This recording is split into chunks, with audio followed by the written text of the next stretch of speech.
So thank you very much to the organizers. I really enjoyed my trip to the Network Frontiers workshop when I participated a number of years ago, and I was grateful for the invite then. I thought it was a wonderful forum. I've recommended it to a lot of people since, and I think it's wonderful to see it continue, even if it's in virtual form. I will note that it is a lot warmer here in North Carolina today than it is in the greater Chicago area, so maybe in that sense I'm grateful that this is only a virtual workshop. For my talk, I'm gonna shift gears. Even though dynamics is on networks is a very focused area of effort in my group, instead I want to use my time to present a new methodology for community detection in networks that I'm personally very excited about, and that I hope by presenting it here I can convince you to use it in your own work. Indeed, my goal here in giving this talk is to hopefully drum up some more users for our code in order to further investigate the utility of this method in practice. First, so the organization of my talk here is, first I'll give a very brief introduction to some ideas from community detection, focusing for the purposes here today on the modularity quality function. I'll then say a few words about multilayer networks and the extension of modularity to the multilayer setting. This will position us to overview the new method that we've developed for treating a set or even a multitude of partitions that one can find the need to handle in practice when using modularity.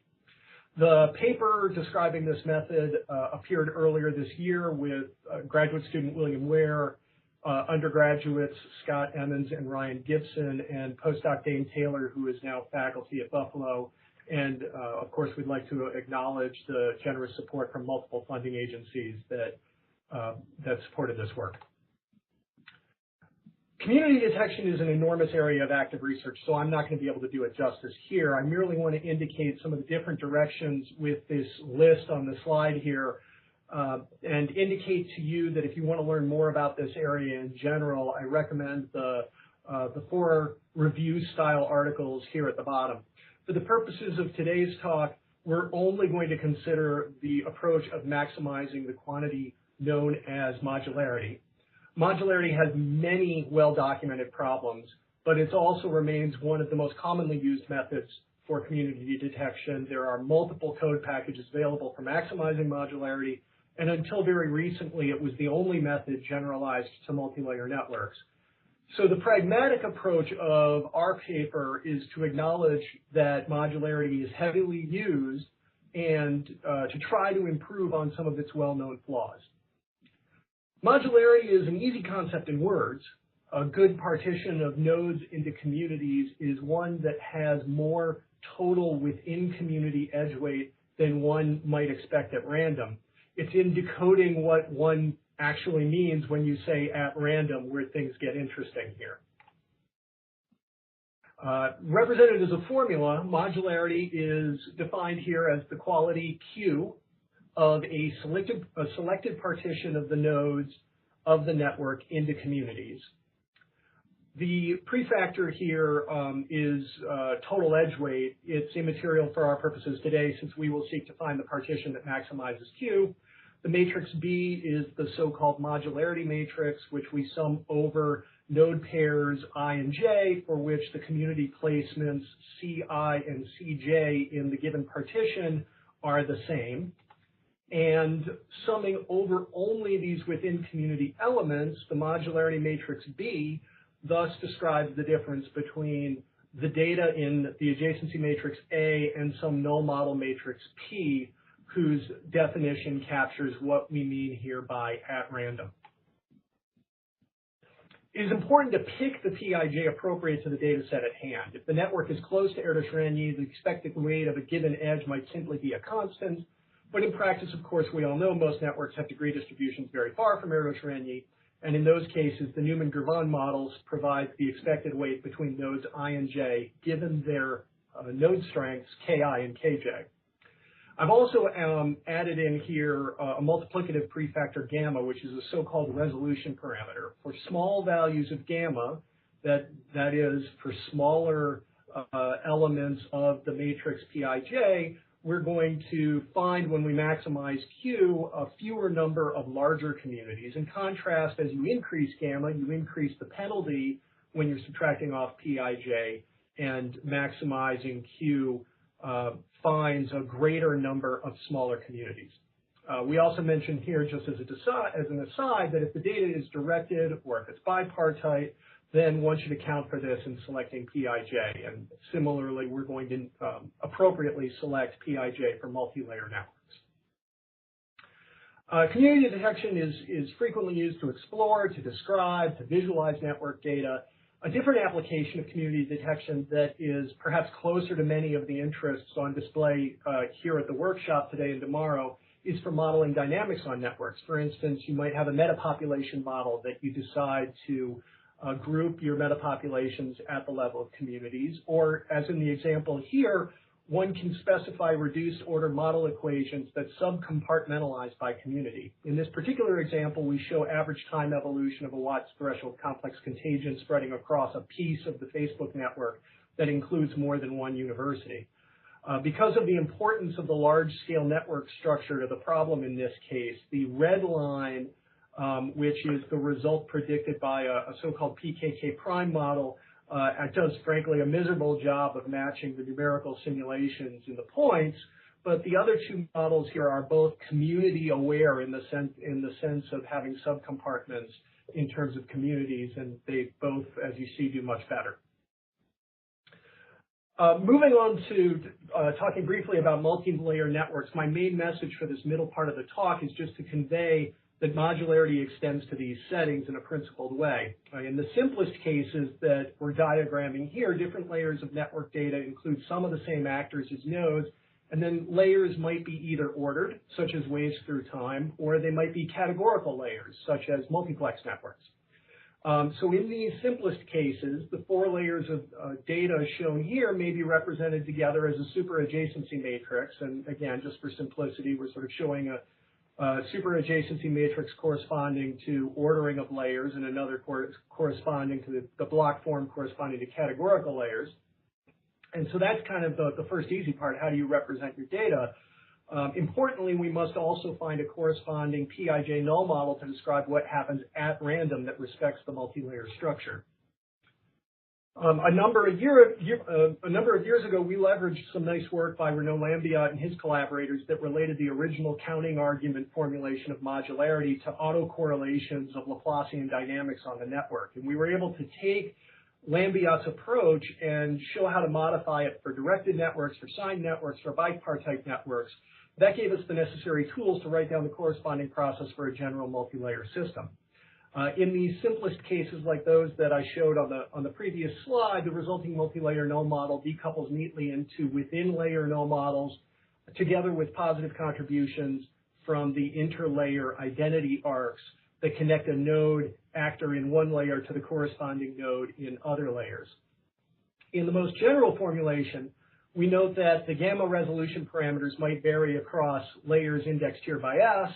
Moreover, the interlayer coupling C is very general, though in practice many uses of multilayer modularity have successfully used the same gamma across all layers and reduced the variation or the parameter selection in the coupling tensor seen here to a single interlayer coupling parameter multiplying some defined interlayer structure.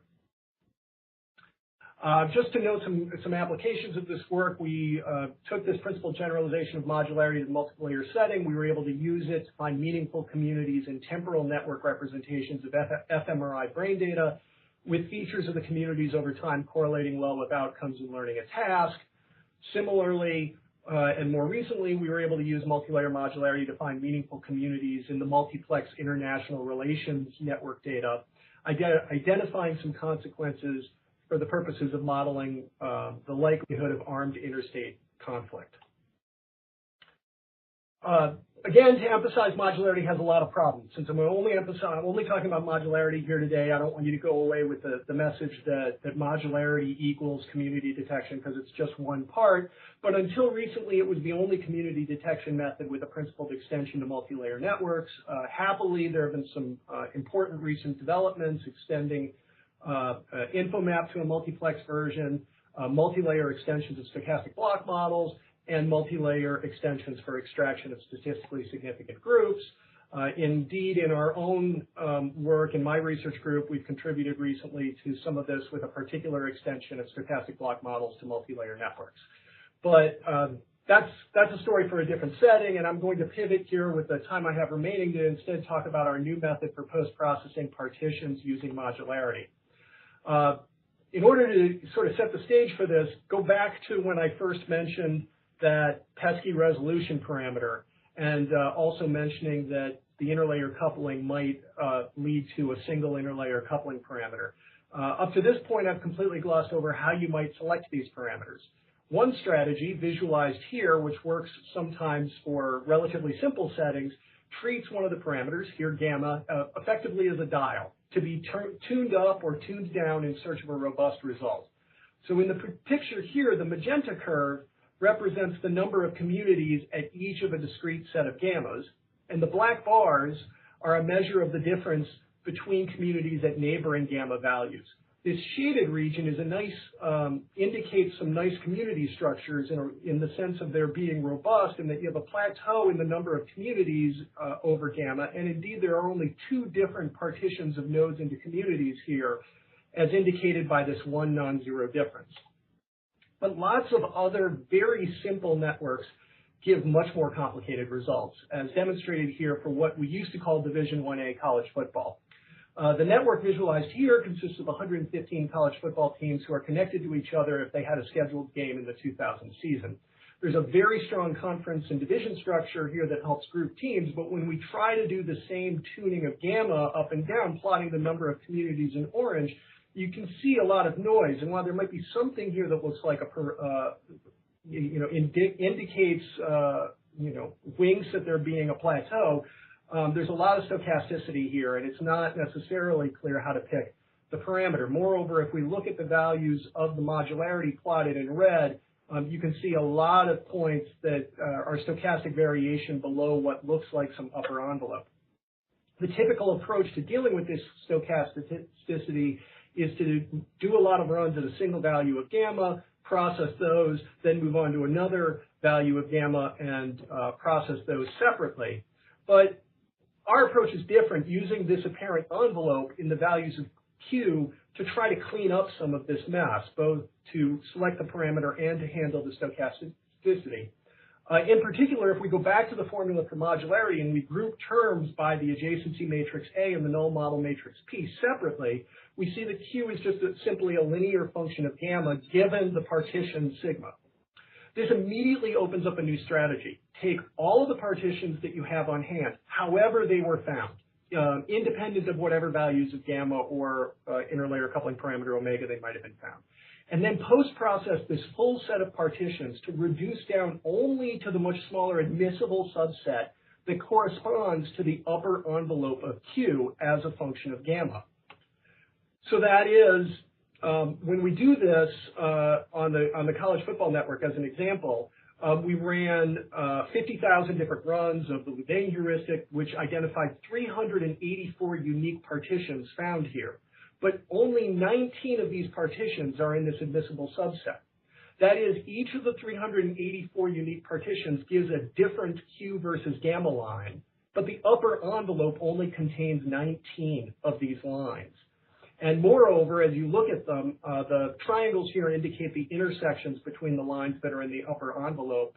Except for the trivial single community partition on the far left, you see really only two large regions here where a single line persists and is the optimal relative to the rest of the set. Now that you can focus in on just a few of these partitions, we can also play some other tricks, as in the diagram here where we're showing the pairwise adjusted mutual information between these 19 admissible partitions.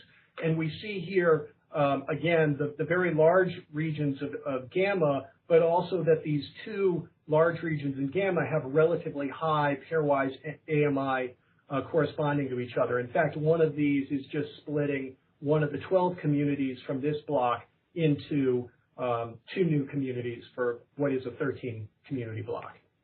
Very quickly, I'm just going to show you a couple pictures here to say that we also did this on larger data sets. This is the human protein reactome network. There's 20,000 runs of Louvain. Almost every single one of them gave a different partition, but when you prune down to the admissible subset, there are only 39 partitions to consider, and even only a small handful of those have sizable domains of optimality in gamma, thus drastically reducing the focus that you need to put on different pieces of the data. And of course, I wouldn't have organized this talk the way I did unless it also worked for multi-layer networks. Here in the simplest setting for a multi-layer network, where now we have two parameters. We have a resolution parameter gamma and an interlayer coupling parameter omega. Q is now a linear function in terms of both of those parameters. And so, of course, that's just a plane in the gamma omega Q space.